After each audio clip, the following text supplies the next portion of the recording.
Hi, welcome to Car Auctions Weekly. Today we're going to go over the pricing as well as a comparison of the GT350 to GT500 and the Mustang Dark Horse that isn't out yet.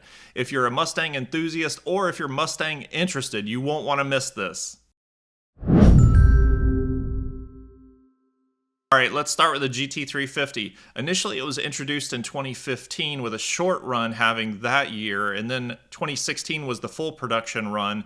It came out with the 5.2 liter flat plane crank. It made 526 horsepower, and it was named the Voodoo engine. Voodoo. That engine was paired with a 6-speed manual transmission, and that was the only transmission that came with that enthusiast-based car. It had big brakes, big tires, all that. With the GT350R, it was slightly different than the GT350, but from a mechanical perspective, it was the same. It just had some slight bodywork changes, wing, so on and so forth. It changed a little bit as it evolved over the years towards the end of the production cycle, but it was mostly the same car. While portly at 3,800 pounds, it was still nimble and comfortable on the track. I'm going to show you a clip of me cruising down Roebling Road with it.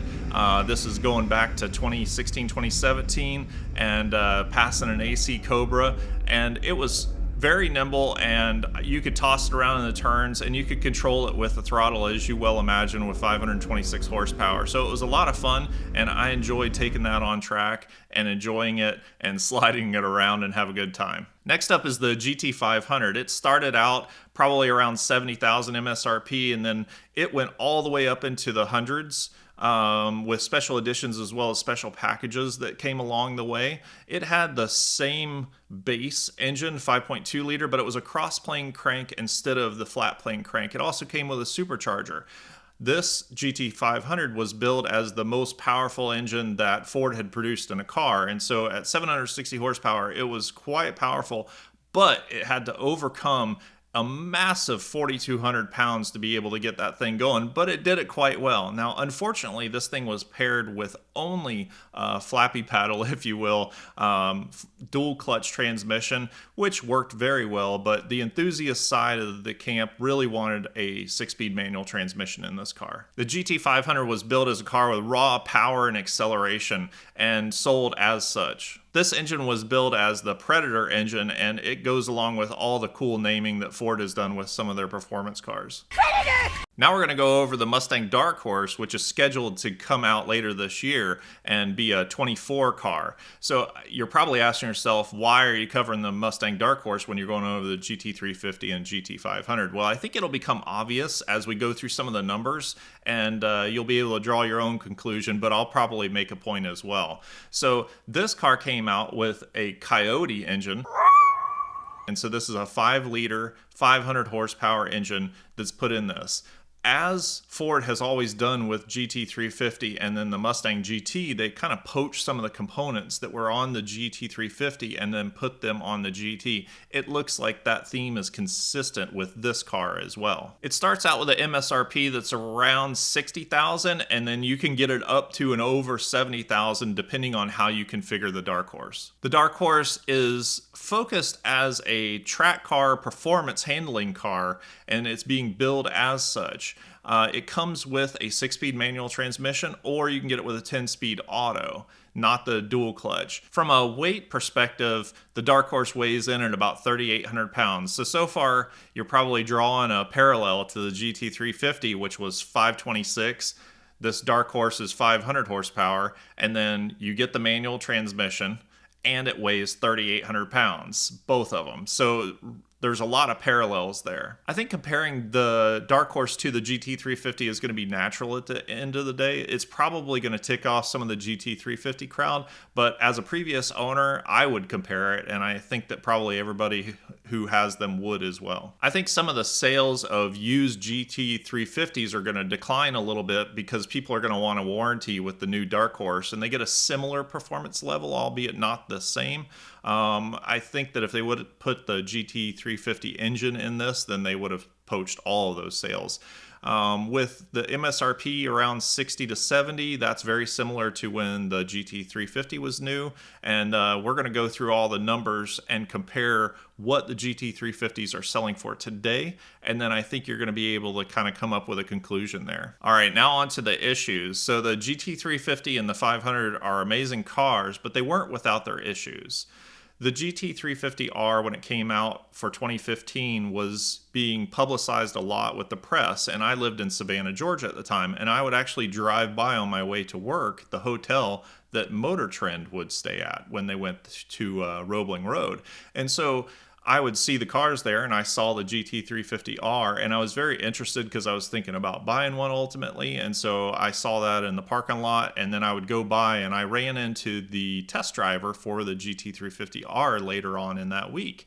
He had a brake failure while he was on track, and that was something that kind of carried through production. It was limited, but there were issues with fade as well as failure on the GT350R. There was also cooling problems that happened on the GT350s if you were tracking them very hard. So later on in the production cycle, they changed some of the oil cooler so that it was a little bit better on track, but those were some of the initial issues for the first production run of the GT350s and Rs. Keep in mind, if you do buy a used one, you should probably keep that in the back of your mind to know whether or not it came with that extra oil cooler. And I believe there might have been a way that people kind of upgraded that later on as well. There was some other nagging issues with the GT350, but they weren't significant in nature, so I'm not going to go into detail in those. Moving on to the GT500, there were some engine-related issues relative to cooling, engine knock, and those types of things that happened with some of the early GT500s. There were other little nagging issues from oil leaks to chain tensioner problems and things like that, but overall it was a pretty reliable car and still is to this day. Keep in mind some of the early issues, and it's always best to stay away from the first year run of cars because they are still refining it as it gets out into the population and people are really testing its limits. Let me know in the comments below if you've had GT350s or GT500s and you've had other issues that were more significant. I'd love to hear those, so just put that down below in the comments section and I'd appreciate it, as will all the other viewers. All right, now we're going to get into the pricing. So you'll have to excuse me while I read off the screen here, but we're going to go through the GT500 first on pricing on the used market via Bring a Trailer as well as Cars and Bids, and then we're going to go into the GT350s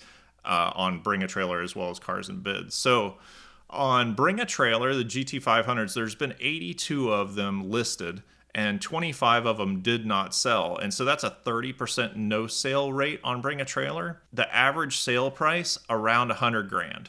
And keep in mind also the reason why that is because of those special editions. So we'll talk more about that later. On Cars and Bids, there's only been 11 of them listed and 5 of them did not meet reserve. And that's a 45% no sale. Those are slightly skewed because there's such a small volume, and Bring a Trailer has a larger volume, so that may fluctuate wildly. If you get 2 more sales, then it'll change the percentage. So there's been some sell over MSRP, but as a whole, the GT500s are selling around MSRP. Because of the special editions, the average price is quite high, especially if you consider the carbon fiber track packs. All right, now we're going to move on to the GT350 pricing. So on Bring a Trailer, it was 248 of them have been listed. Now remember, these go all the way back to 2015. First sales were around 2016. So 248 listed, 32 did not meet reserve, and that's a 13% no sale. The average price was around $56,000. So it's very interesting, 13% no sale on GT350s. That is way below the average on Bring a Trailer of 20%. And so these things are selling at a much higher rate than pretty much any other car that I'm aware of on Bring a Trailer. The only thing that's even close is Ferraris. Ferraris sell at a pretty high rate as well. Moving on to Cars and Bids, so there was 35 listed there, 6 of them didn't meet the reserve.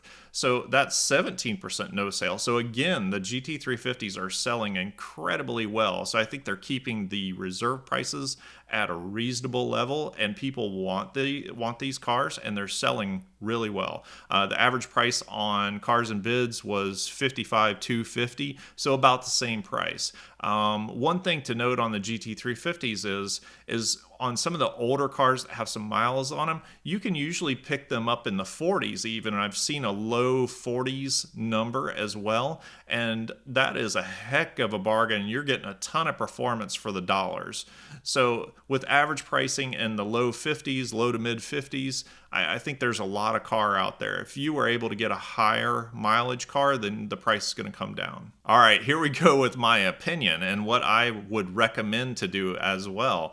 You know what they say about opinions. Anyway, if I were to buy one of these cars today, I would get a GT350. The reason is you get a ton of performance for the money. That is just amazing. 526 horsepower, track-focused car for the most part. It is an amazing car, and you can get them in the 40s if you get a high mileage example. Now, if you want all the power, then you have to get the GT500. There's no doubt about that. Those are closer to warranty as well. So whereas if you got a GT350, those things were built in 2016, probably at the earliest, and then forward, so that you're getting onto a 7-year-old car. So you want to keep those things in mind. So if you want the power, get the GT500. Now, I'll throw in the Dark Horse in here. So why would I get a Dark Horse if I was going to get one of these cars? If I wanted the warranty and I wanted a newer car and that new car experience, then get the Dark Horse. I'm not sure of what the wait times are. Again, I'd love it if you folks understand what the wait times are and if you put an order in and when you're expecting to get delivery. That would be great information for everybody. But a Dark Horse at 500 horsepower, it's got the good suspension, good brakes, manual transmission. There's not a lot to dislike there. That's a great car, and it would be a great purchase. I want to mention that I put on the community tab on the YouTube page a poll, and the poll was, which cars would you like to see in an upcoming video? And so this was one of the options, and there was 3 other options as well as an other. But the vast majority of folks voted on the GT350, GT500, and Dark Horse to be the next video, and so they are getting exactly what they asked for. And so that's really cool. I love having that engagement, so make sure you're subscribed to the page, and then you'll get the notification for community polls coming up, and you'll be able to influence what I put out there in the next few videos. If you've enjoyed this content, please give me the thumbs up, and again, don't forget to subscribe, and I'll see you in the next one.